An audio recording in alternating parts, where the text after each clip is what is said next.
চলে এসেছি আজকে আমার খাবার থালি নিয়ে। তো এখানে ঘি দিয়ে দিলাম। হ্যাঁ, আজকের খাবারে আছে ঘি, আর এটা ঘি করলা করেছে মা, মানে করলাটাও ঘি দিয়ে ভেজেছে। আর না, ওটাকে ঘি করলা বলে। ও, আর আমি ভাবছিলাম তুমি ঘি দিয়ে ভেজেছো। না, ওটাকে ঘি করলা বলে। ও, আর সাথে রয়েছে এখানে পনির। দাঁড়াও, তোমাদেরকে দেখাতে পাচ্ছি না, এত গরম। হ্যাঁ, পনির পটল আলু দিয়ে সুন্দর করে মা করেছে ঝোল। আর মাখা মাখা। চলো বেশি বক বক না করে খাওয়া শুরু করে দিই। দেরি হয়ে গেছে বলে এরকম করছে। সত্যি দেরি হয়ে গেছে। আসলে একটা অফিসের ফোন চলে এসেছিল, সেটাকে অ্যাটেন্ড করতে গিয়ে আমার 20 মিনিট ওখানে চলে গেল। তো কিছু করার নেই না। আর ওখানে আমার বাপি এখন খাচ্ছে বসে বসে প্রোটিন এক্স। ভালো লাগছে না? নুন হলে জমে যেত। নুন আছে, দাও অল্প করে নুন দিয়ে দাও তোমার।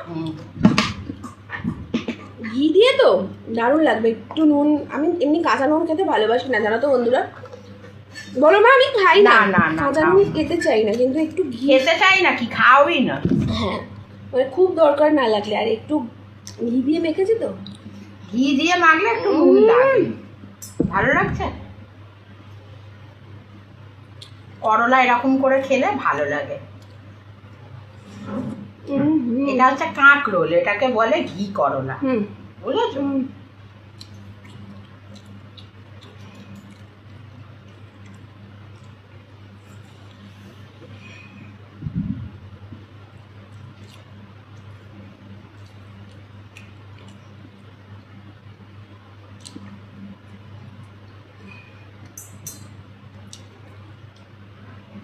তোমাদের কাদের কাদের এরকম ঘি করলা খেতে ভালো লাগে জানিও। আমার খুব ভালোই লাগে।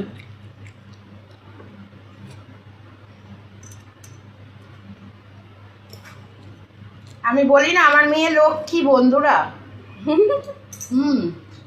আমার মেয়ে না সত্যিই লক্ষ্মী, ওকে যা দিই ও চুপ করে খেয়ে নেয়,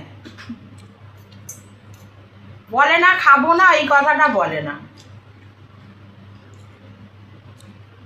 সবই খাওয়া উচিত বলো। ওই তাগাটা ইয়ে করে নাও তো। হ্যাঁ, খালি এটা না লাগছে, ওটা ওটা কেটে দেওয়া যাবে না, কাটতে নেই, ওটা তো বিপত্তারিণীর টাকা। এবার আমি খাবো পনির। পনির খেতে আমি খুব ভালোবাসি, কিন্তু মা বাপি অতটা পনির ভালোবাসে না, কেন জানি না। আমার তো খুবই ভালো লাগে। এই দেখো, একটা দুটো তিনটে চারটে পাঁচটা টুকরো পনির পড়েছে মা। খাও। আজকে একটু লাল লাল করে ভেজেছো নাকি? হ্যাঁ, আজকে একটু পনিরটা